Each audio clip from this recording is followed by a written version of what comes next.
Welcome to the Virginia is for Laughers podcast, brought to you by X2 Comedy. If you're looking to get more out of your Shenandoah Valley experience, then this is the podcast for you. You'll meet interesting people, musicians, and comedians that perform here and find out more about what you can do and see. Whether you live here or plan to visit, listen to explore what makes our unique slice of heaven. Now here's your host, Don Davis Womack. Hello, Laughers. I'm excited to introduce you to collaborative members of the amazing Urban Wood program established in 2018. This was in response to emerald ash borer, which is an invasive jewel beetle that attacks and kills any untreated ash tree. That has damaged over 1,000 trees in our area alone. This program recently received the Gold Medal Governor's Award for its environmental work in addressing the significant problem in the friendly city. Laughers can help slow the spread by getting educated.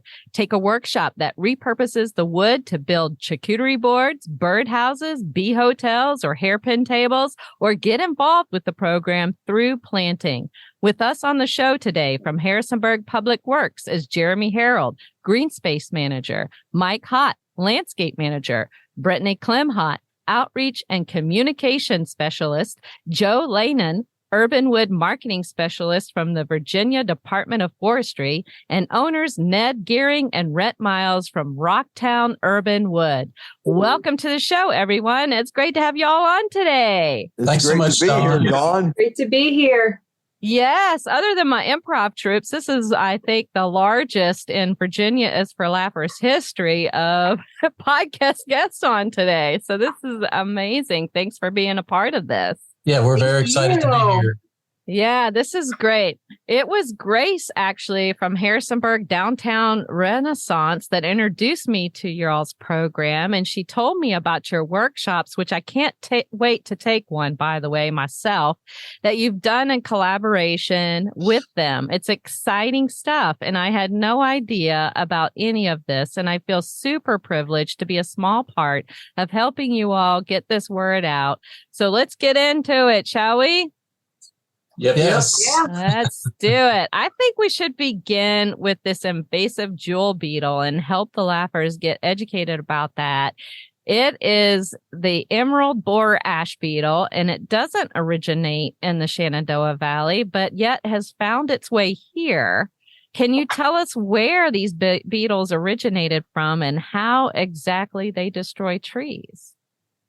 I can answer that for you, Dawn. Okay, thank you. Yeah. The emerald ash borer originated over in Asia and found its way to the United States in about 2002. It landed first in the Detroit area in southeast Michigan. Probably came in on imported auto parts pallets, and from there it spread. Quite a bit through the Midwest because they have a lot of ash in both Michigan and Wisconsin and then the upper part of Indiana. And eventually it found its way to Virginia. First, it was the first, I think, infestation was over near Wolf Trap. And they thought that they had contained it a number of years ago, but then it popped up again in Frederick County, which is up near Winchester. And eventually it found its way down to Harrisonburg. Emerald ash borer is a pretty green little beetle. I mean, it's a beautiful little critter, but it sure is destructive. It basically bores into the tree. It gets between the bark and the wood. Essentially, it girdles the tree by interrupting the circulatory system of the tree, where the water and nutrients go from the roots to the top and the top to the roots. And as a consequence, the tree dies pretty darn quickly. Without doubt, is what we would call one of our faster killers, because it's an internal pest that really hits right at the heart of the tree. And most trees, there is no way they can recover on their own. And most all the native ashes in the United States and in Virginia have absolutely no resistance to the critter. What is the average lifespan of an ash tree when it's not infested by one of these beetles? Oh gosh, they can easily go 80 to 120 years, I would say. Yeah. I mean, they're beautiful trees. They're relatively fast growing. We used them a lot back in the day in the riparian plantings along streams because they're a very fast grower and they establish easily. They have beautiful wood. And this is a little interesting fact is that up to a few years ago, all the Major League Baseball bats were made out of ash. Wow. I didn't know that. That's amazing. So it's definitely impacting America's pastime, to say the least. And they're having to switch to other species such as maple. Mm. You mentioned when you were educating us about that, about how they moved the beetles in the pellets, right? In Michigan. I was reading as I was getting ready for this interview somewhere about it's best not to move wood because of this beetle. Can you speak on that a little bit more for us, Joe, and why that is? Yeah, sure. Yeah, we encourage people like to burn their firewood locally, to source it locally. Up until maybe about 2 or 3 years ago, there were ash quarantine or beetle quarantines in portions of Virginia where we, didn't want like logs going from, say, the northern Shenandoah Valley down to Roanoke or down to Virginia Beach, whatever. But then, we quickly found out that the emerald ash borer pretty much had infested the entire state. And so basically what Virginia Department of Agriculture did was quarantine the entire state, which kind of allowed the movement of firewood and the movement of trees around the state because the emerald ash borer was everywhere anyway. So that's kind of the deal with that. Basically, it likes to infest live trees more than anything. You don't find too many, once the trees are dead, you don't find too many hanging around in the tree. It's a pretty good flyer. It flies from place to place. And, we humans don't need to help it any more than it's already helping itself. I agree with that. These beetles have done a lot of destruction. I think 1,000 trees being destroyed in our area sounds like a lot of trees to me, but I'd love some more context about what percentage overall of our tree population does that affect? And Jeremy, I think you can speak on that, right? Yeah. So Mike and Brittany and I all worked at Parks and Recreation Department. When this originally started, we were very fortunate here in Harrisonburg to have a great park system. We have a lot of parks, a lot of wooded parks, and good tree canopy. We knew emerald ash borer was coming, and unfortunately, 14% of our parks trees are ash. That's not so much the case if you go in the national forest or up in the national parks on either side of the valley. We have more oak, hickory type forests with being less ash, but ash here in the lower along the streams, like Joe said, in the riparian areas, we had ash on some of the ridges here near our parks. In early succession, the seed blow in, kind of like the maple helicopters blow around. Mm-hmm. We have a lot of ash in our parks, so we knew we were in for a huge challenge. We found the first beetles over by Smithland Soccer Parks in 2017, and invited Joe into town to kind of give us some advice on what to do and what we could do with all this woody material that needed to come down. We really didn't have a good plan in place, and we found out that Joe was leading the charge statewide. So I attended a couple of Joe's workshops to learn more about the urban wood movement and what we could do here locally. Oh, wow. So this urban wood program is not just located here in the Shenandoah Valley. It extends beyond. That's what I'm understanding from what you just said, right? Correct. Joe established the Virginia Urban Wood Group. Oh, well, go Joe. Hey, me and a bunch of my friends.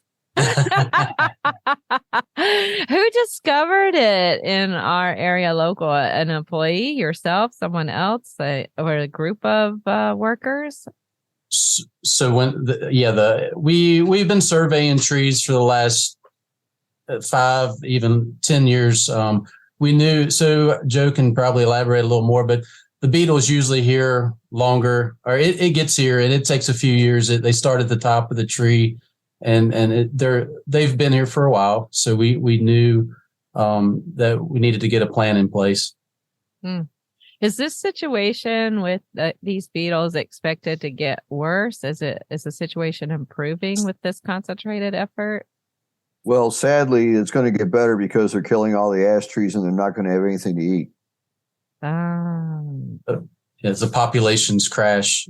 We have treated 30. We started with 36 trees. A few had been damaged through some storms and stuff, but we did select over 30 larger trees around playgrounds and trails to treat. There is a treatment, but it's a 2-year biannual treatment and it's expensive. So, yeah. So, okay. And I need your all's help to understand something here, because I am not a forestry expert, not even close. Not even close. So if I'm understanding you, the goal of this specific beetle is specifically the ash tree and not other trees. And so once all the ash trees are gone, then it's gone. So we're losing we are basically having 2 extinctions here, or no? Did I get that correct? Maybe not to the point of extinctions. I mean, the emerald ash borer will probably still be in the environment at what we call endemic levels, meaning it's kind of hanging around, surviving kind of on a real low scale. And we're working hard to identifying ash trees that are in the environment that are resistant, that maybe we could genetically clone them to figure out if we can't, develop a resistant strain of ash. And forest scientists are working on that now so that we can once again, recommend that people plant ash trees. I mean, basically, over the past, Jeremy, 5 years or so, we've been telling people just don't even bother planting them. Right. So it's almost like the same story as the American chestnut. I don't know about the story about the American chestnut. Please do tell. Maybe another episode. That's a whole nother thing. I'm going to have you guys back on for sure. Okay. Yes. Well, we will keep focused on this Urban Wood program. What are each of your roles in this program, and how have you worked together to create it? Oh, yeah. So I'm the green space manager for City of Harrisonburg. Mike and I originally, and Brittany, we're all in Parks and Recreation. And as we gained traction with the program and it became popular, and we met other crafters and portable sawmill folks around the valley, the decision was made at City Hall that we were transferred into the Public Works Department to grow the program to a citywide program. So it's just continued to gain traction, and just like us meeting you, it's just that we're just a phone call away or an email away from the next person. And we're so happy to be here to get the word out even more, to continue to keep growing the program. So it's just been a great experience over the last few years. Yes, it sounds like it. And I think the history too is very interesting to me. So you got Mike Hott behind you there, Jeremy. And hello, Mike. Hi there. Hey, I want to talk about what you've been doing, because you have some expertise in pollination. And there's even a Pollination Blitz program. I don't even understand all of that. But first, let's just talk about that. Like, your expertise in pollination. What is that about? Like, what do you do? Well, so basically, we have a corridor in the city. It runs north to south and east to west. And we're trying to get rid of all of the grass medians in the area for a couple of reasons. One, for the pollinators that are traveling through the area. Two, to keep, the mowing crew and all that off of the main streets with the mowers, and beautification as well. Yeah, it is really beautiful. I noticed some more of that popping up, and it makes my heart smile when they're very Mine pretty. too. I love it. In fact, you know what? You don't even have to know anything or have any expertise to go about enjoying what you all have done. I understand there's a pollinator self-guided walking tour. available. Yeah. Yes. Yeah. And we actually give tours on that during Pollinator Week. When's Pollinator Week? Oh Lord! so we sell them. We've been celebrating Pollinator Week, the third week in June every year. But we're going to expand that this year to the entire month of June with activities, a lunch and learn at Liberty Park. Mike gives self-guided tours downtown. We show films at the Recreation Center, and we look to expand that this year with some more workshops and stuff we'll talk about later. I love that. Yeah, there's a map available, right, Brittany, that laughers can download before June and after June if they want to take a self-guided tour, right? Yeah, so they can access it right now if they'd like to, if they just can't wait, like a lot of us.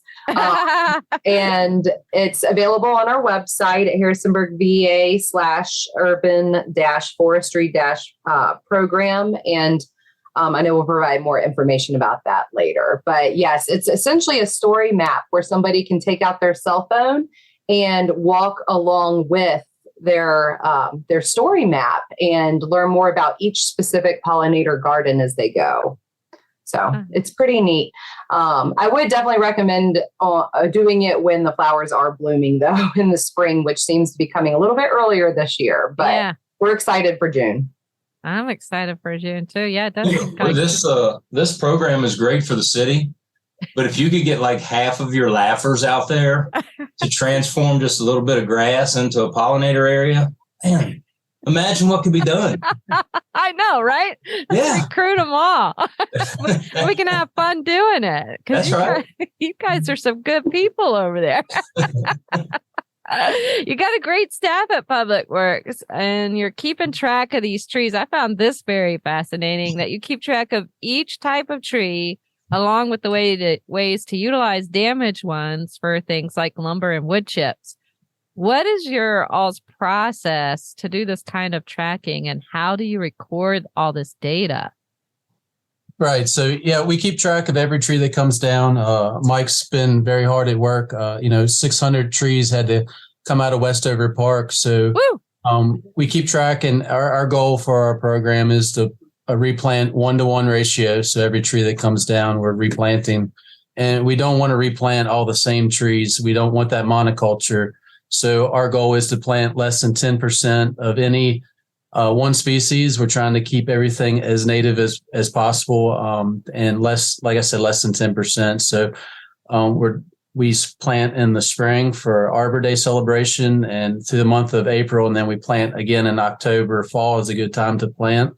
And also we have the Harrisonburg Conservation Assistant Program where homeowners can reach out and get free trees for their yard now. We want to increase tree canopy in the city of Harrisonburg. And a good way to do that is to have people plant trees in their yard and help increase the tree canopy. So they can reach out to our office or our website and find out how to get free trees for their yard in the future.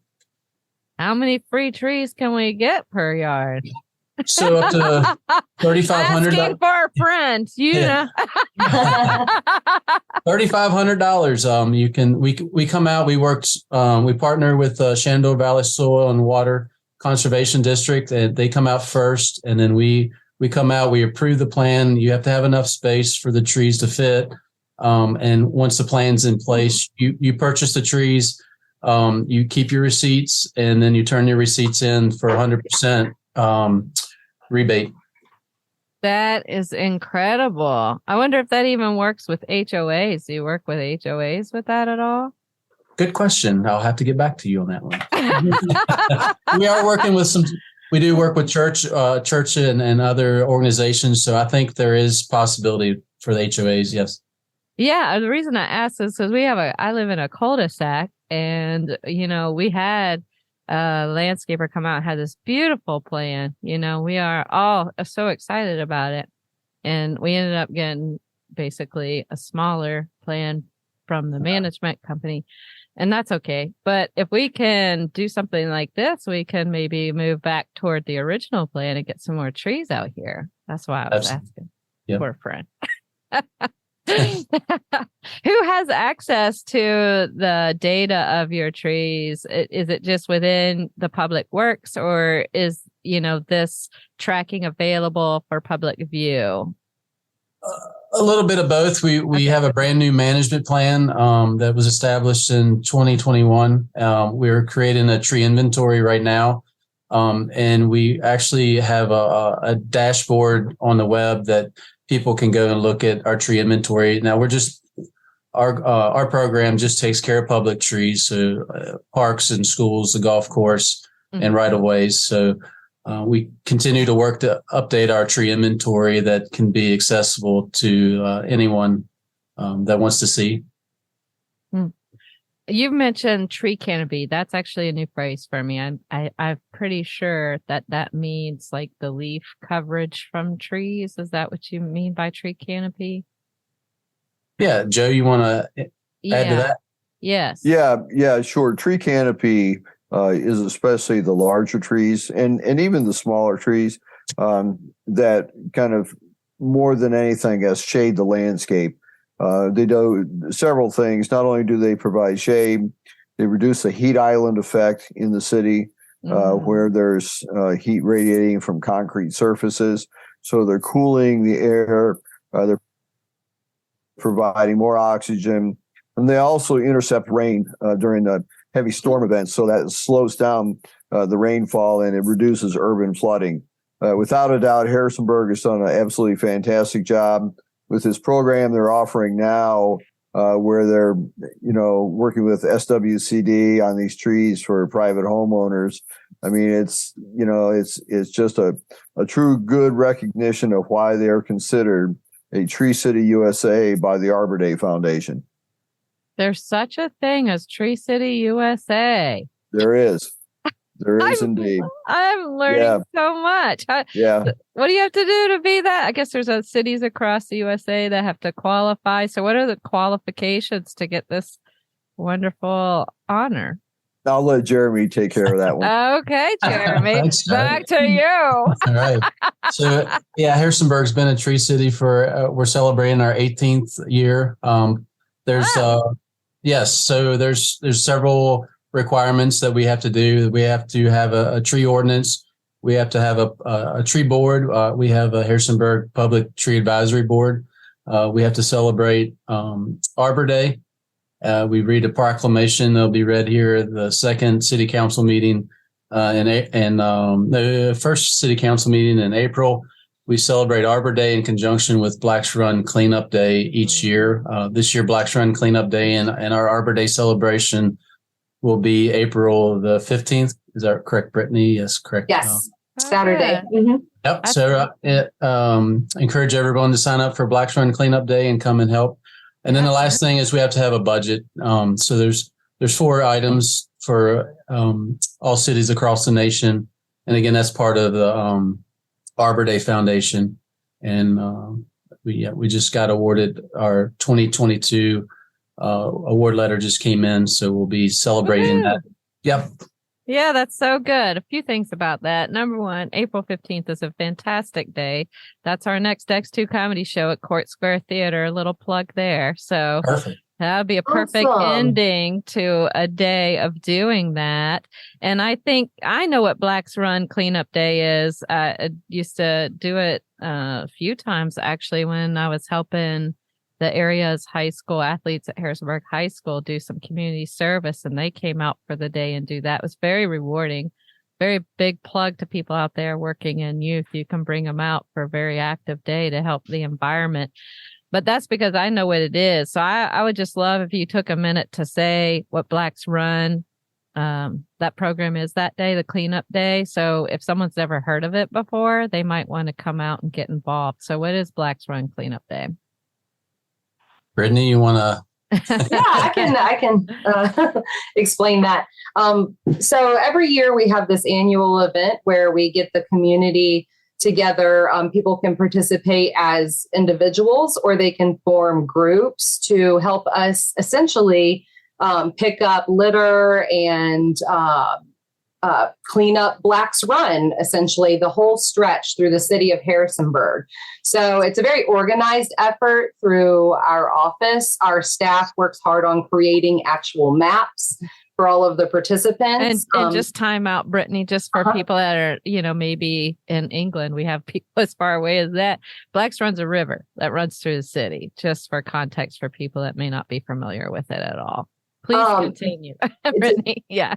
It's a stream, waterway, if you will. Yes, that's it. It's where a lot of our stormwater runoff ends up in Harrisonburg. Yes. And it takes a lot of the things from the streets with it. And so we get together as a community to try to clean up this stream where we do have wildlife living and, ducks and just really try to make it a better environment for them as well in Harrisonburg.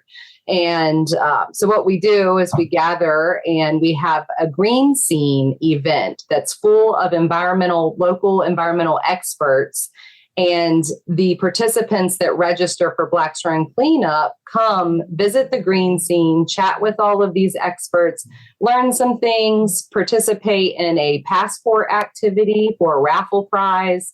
And then they take their bags, their gloves, they go out and clean the stream. And then they come back for a big pizza party afterwards. And this year we have something really special going on. All of our, most of our downtown breweries and cideries are participating in kind of an after event or offering some type of special deal for participants of Black's Run Cleanup. And some of those forming teams of their own.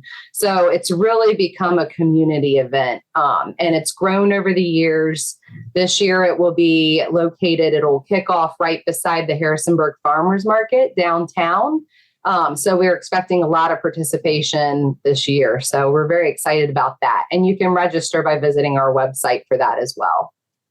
That's really cool. That's just a little side note I wanted to throw in there. Yeah, it's an awesome event. Thank you. Yeah. And I'll talk to you too later, Brittany. I have some ideas. Yeah.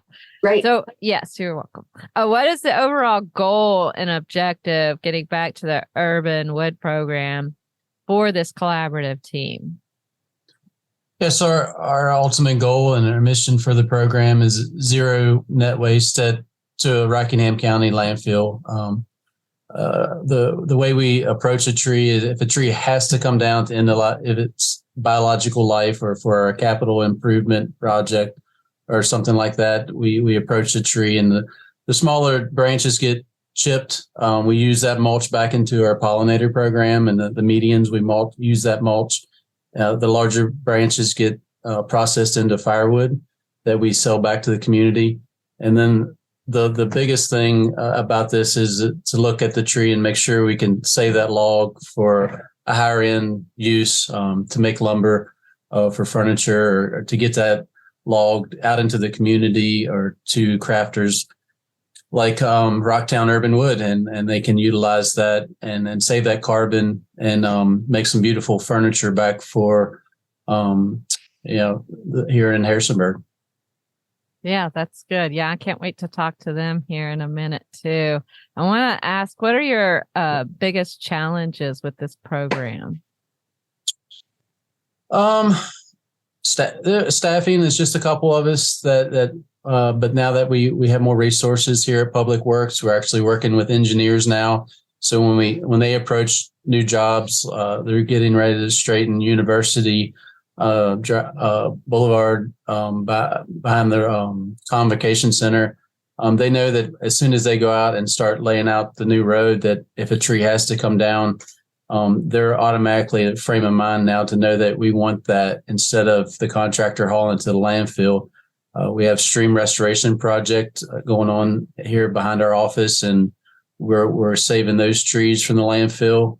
So some challenges like that. And then as far as getting the wood back into the community, we're able to use a public government auction site. It's publicsurplus.com, and we can sell.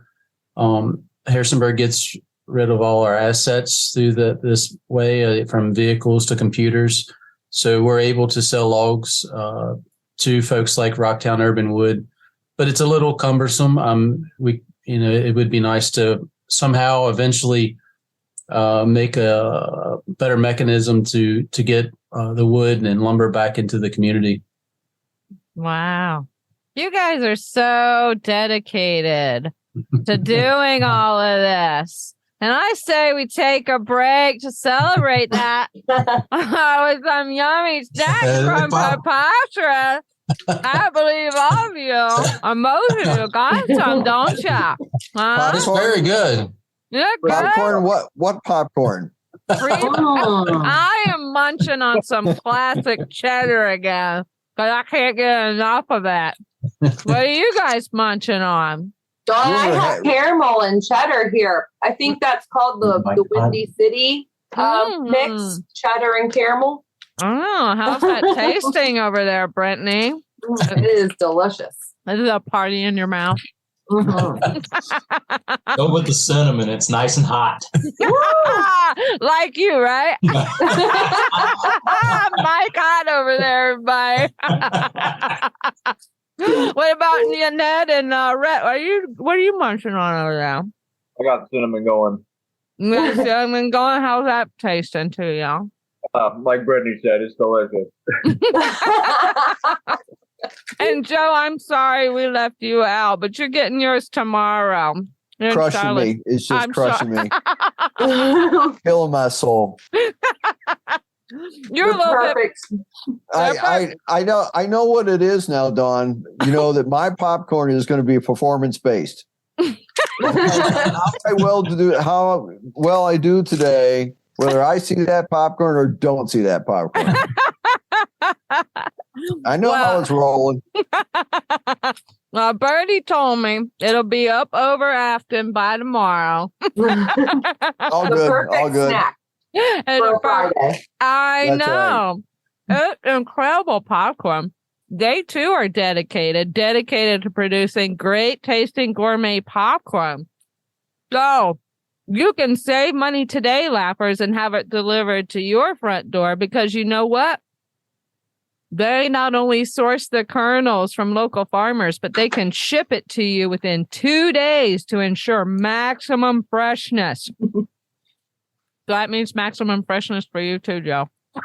So Lappers, just use the discount promo code LAP15 at Preposterous when you make a purchase. That's Preposterous, PREPOPSTEROUS.com.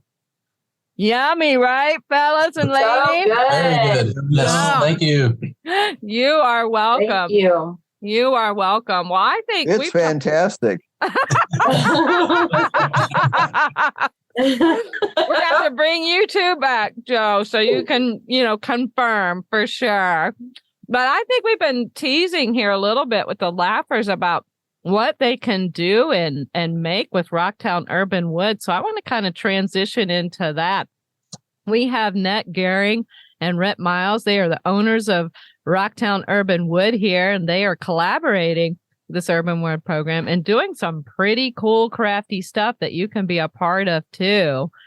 I do have to admit, Ned and Rhett, I was a little bit intimidated by the things that you're making and not sure if I could actually create something like that. Do I have to know anything? Do Lappers have to be crafty at all to take one of your workshops? No, we've tried to design workshops that are each different in their own right, but we set them up with volunteers so that it's a fun hands-on experience. We provide the tools and the materials and the location and the expertise, and then we've tried to create things that are kind of a simple format with simple tooling that anybody could do. A family, kids, it would be something that anybody could participate in. Yeah, you guys are making charcuterie boards. A lot of people are familiar with that. It's kind of like a wood board that you can put meat and cheeses and salami, whatever you want on there to make charcuterie board. Bird houses, I'm also familiar with. I'm excited about that as a possibility. What I did not know about is bee hotels and hairpin tables. What's a bee hotel? Yeah, so we wanted to kind of include both our programs, our pollinator program and our urban wood program together. So we thought it would be awesome to do a bee hotel we did it out of Purcell Park last year as part of Pollinator Week. And Mike knows a little bit more about why we build bee hotels. Well, bee hotels, I don't know if you've ever seen one, but it's a bunch of different holes in the same object. So a lot of pollinator insects, as far as different bees, flies, or whatever, they like to go to the back and they'll lay their eggs. And then they'll take the rest of the tube and then they'll just stuff it. Yeah, there's one. Yeah, so cool. They'll just stuff it with hay or grass or some kind of debris to keep the heat on the inside. And then they'll hatch out and everything will fly away till the next spring. Oh, so Ned and Rhett, that was a wood bee hotel that I was just visually seeing there. I know the laughers are hearing this, just in audio. But that almost looked like a birdhouse with a bunch of holes in it in a way. So Ned and Rhett, wow. How long does it take to help laughers create one of those? Like what's a length of a typical workshop from beginning to end? They varied a little bit. We've partnered with a bunch of different groups. And so the charcuterie board, there was a demonstration that was put on by the chef at JMU. The event was held at Brothers Craft Brewing. And so there were 3 different things going on at one time. We were designing and cutting and shaping and sanding the charcuterie boards. There was a presentation by the Public Works group at the Urban Wood program to discuss kind of how the material came to be in everybody's possession at that event. And then the chef kind of put a spread out and talked about using different ingredients and putting together a charcuterie board. The birdhouse was with HDR, Gaines Group Architects, Harrisonburg Public Works, and Rocktown Urban Wood. And again, there was a presentation on the Urban Wood program, the ash borer beetle. And then, so each of these events kind of has a couple things that are involved. So typically we've got about a 5 to 10 minute kind of open format discussion about the topic that's being presented that day, introduction to everybody. And then the making part is typically somewhere in the 20 to 40 minute range, kind of depending on what product we're making that day. That is really cool. So it's not just like we're going to make something workshop. They're having an experience, really, with an educational experience. It sounds like. Yeah, to me. we've got an event coming up. Actually, we have 2 of them. We have one on the 14th at Brothers Craft Brewing. We'll be doing the charcuterie boards, I believe. And then the second, we're going to be at Sagebird Cider Works, making birdhouses. The birdhouses were designed by Charles Hendricks at Gaines Group Architects, and I believe there's a drink ticket involved with the one with the birdhouse at Sagebird. So yeah, there's a bunch of different things going on. Everybody kind of gets a chance to promote what everybody's doing and get out and kind of participate in the community, and people get to come out and enjoy all the different aspects of the event. I love how creative all of this is. This is amazing. It's so good. It's pretty cool too. At the cidery and at the brewery, they also have urban wood or local wood. Some of our ash wood is actually at Sagebird, so folks can see that. And if they want to do a project or further another project at home, they can actually go to Rocktown and go to their shop, and they actually have the same wood for sale that people can go home and continue this movement in their own space. So this wood is kind of a repurposing of the wood from the trees that are being destroyed from this beetle. Is that the summary? of what's happening here? Correct. Okay. Yeah, the trees that we're talking about are trees that have to come down. They either came down from wind damage, storm damage, new construction projects, the ash borer beetle, infestations of different types, natural causes, for all kind of different purposes and reasons. The trees had to be removed, and like Jeremy said, looking for a zero waste stream at the end of the issue for each tree or log. And so we're finding purposes for that wood and trying to cycle it back into the community, turn it into all kinds of different projects. And I'll add too, if a homeowner tree has to come down in their yard, or their tree came down in their backyard due to a storm, we have resources, and the guys have a trailer that we can call a portable sawmill, and if somebody wants to make lumber in their own backyard, instead of paying the tree company to haul it to the landfill, we have resources that can come and make lumber right in their yard. And Ned and Rhett actually have the capability to dry the lumber, process the lumber, and then you can have your lumber back to make your own project, or the guys can make a table or a piece of furniture for you out of your own tree from your own backyard. It's pretty cool. Well, I'm so glad we did this podcast today. There's so much I did not know. I have a question too about the trees I think Joe's probably going to be able to answer this one. We'll see.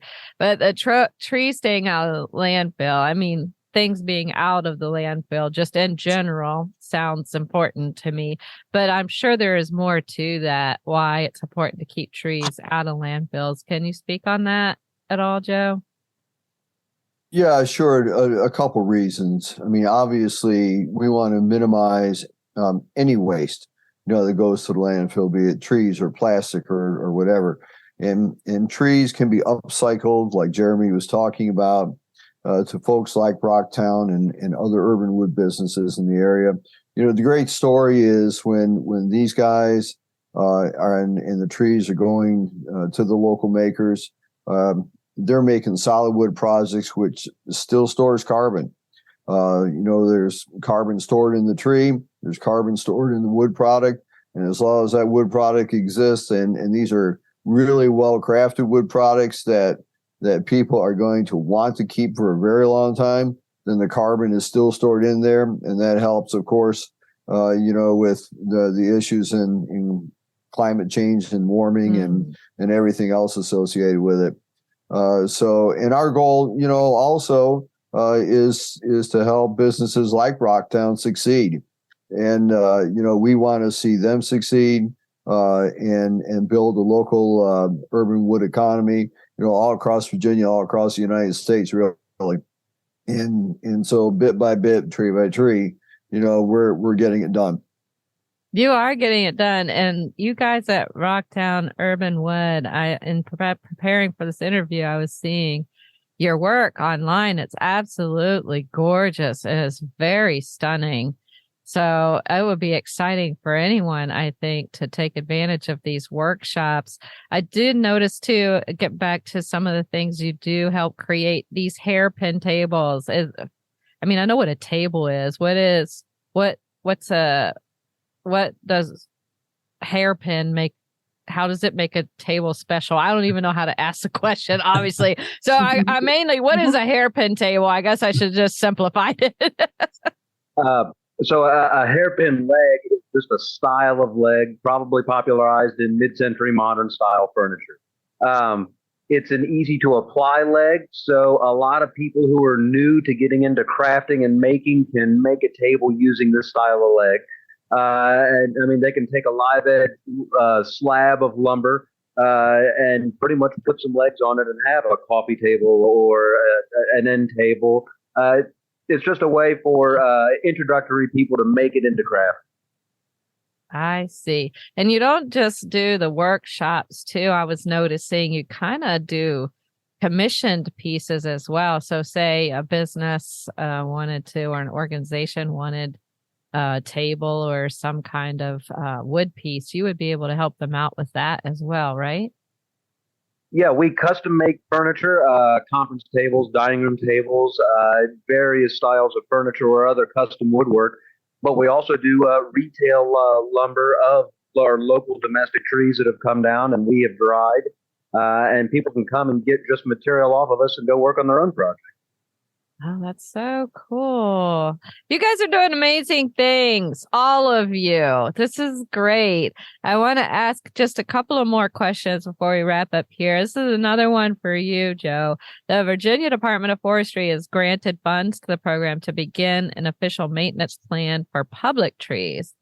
What does that look like? What's all involved with that? So if there are people throughout the Shenandoah Valley that maybe can take advantage of this to help out, what can you tell us? Sure. Yeah, Dawn. We work with communities all across the Commonwealth to try to help bolster their urban and community forestry programs. We help to fund the management plan for the city of Harrisonburg, the urban forest management plan that was done by a private contractor. We have grants for tree planting and maintenance on public lands that communities can apply for. And we support them with, not only financial, but also technical support. If Jeremy has, any issues, we're just a phone call away, and we're more than happy to collaborate or come visit to try to, make the program as strong as we possibly can. Jeremy and Brittany and the gang in Harrisonburg, Mike Hopp, they've created just an incredible program. And I mentioned to somebody the other day that was probably, the best one on the East Coast. Woo! Look at you guys That's go. Thanks, Joe. Right? That is an endorsement. Well, where can laughers get more information about that, Joe? They go to the Virginia Department of Forestry. Yeah, Virginia Department of Forestry website under the Urban and Community Forestry Program. That is fantastic. Boy, we have shared so much information. I am learning there is so much more you all can share with the laughers to actually improve our environment. So I have a feeling this won't be our last podcast interview together. It takes a village, right? A team is together. Everyone accomplishes more. So let's just wrap it up here right now with how best can people follow the Urban Wood program on social media or otherwise to connect and get more information? Yeah, I would say that definitely follow us if you are a social media person. Follow us on Facebook and Instagram. We're going to advertise absolutely everything that we're doing and all of the awesome projects that are taking place at Harrisonburg Public Works and in the city of Harrisonburg. So make sure to follow Harrisonburg Public Works for specific urban wood related things. It's also a good idea to follow the city of Harrisonburg just to get a general sense of everything that's going on here. That's awesome. But also our website, as Joe mentioned, it's most simply just go to the city of Harrisonburg website and then just search urban forestry program. You can also search the pollinator program on our webpage as well for more information about those pollinator walks. And then, of course, if you're interested in that tree planting opportunity, you can just type HCAP, HCAP, in the search bar of the City of Harrisonburg website, and you can get a wealth of information on environmental efforts there as well. But the best way to get involved is to email Jeremy Harold at jeremy.harold@harrisonburgva.gov. He is the one that sets up any volunteer opportunities. He kind of spreads the information out from his inbox to Rocktown Urban Wood to Mike for specific tree related care and pollinator efforts. And then if you're interested in collaborating on an event, he can, push that message along to Joe Lanen and myself. So multiple ways. That's great. And while we have you on here, Ned and Rhett, can you also help the laughers by telling them how they can best follow Rocktown Urban Wood, your business, and how they can connect with you and on social media. Yeah. So we're also on Facebook and Instagram, Rocktown Urban Wood. We post there projects that we're working on. Some of the process. We've got some of the kilns and kind of show what we've got coming up going into the kilns for drying. Show some photos of us out in the community picking up logs. Some of the events that we're doing, we will share coming up with Brothers and Sageburg Cider Works. And if anybody's got any questions or looking for further information, they can email us at rocktownurbanwood@gmail.com.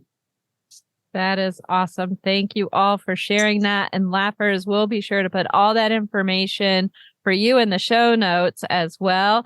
Plus, remember, we have that discount promo code for you, so you can also enjoy that delicious popcorn. Just use LAP15, that's it, to get your delicious popcorn at Preposterous. They're showing the business card. Thank you for Preposterous. That's awesome. You can go to preposterous.com and get some for yourself. We'll put that link in the show notes for you as well. And thank you so much, Jeremy, Mike, Brittany, Joe, Ned, and Rhett. This has been incredibly insightful, educational, exciting, and it's been so fun to learn about all things Urban Wood program. Thanks again for coming on the show. Thank you Thanks for having us me. on. Thank you. You are welcome. Lappers, you can learn more about that Urban Wood program and connect with them to get more general information at www.harrisonburgva.gov/urban-forestry-program today. Plus, if you would like to connect with any of the guests on the show, as we said, we'll put all their contact information in the show notes for you too. And lastly, and most importantly, thanks for tuning in, Lappers. Out of all the podcasts out there, you picked us, and we think that's pretty darn special, just like you. Until next time, keep smiling. Bye. Bye. Thanks for tuning in to this episode of Virginia is for Laughers podcast, brought to you by X2 Comedy. We'll be dropping a new podcast every Wednesday, so check back for another uplifting episode. Come to an X2 Comedy show or let us bring one to you. To find out more, head to x2comedy.com. Be sure to share this podcast with a friend, and until next time, cheers.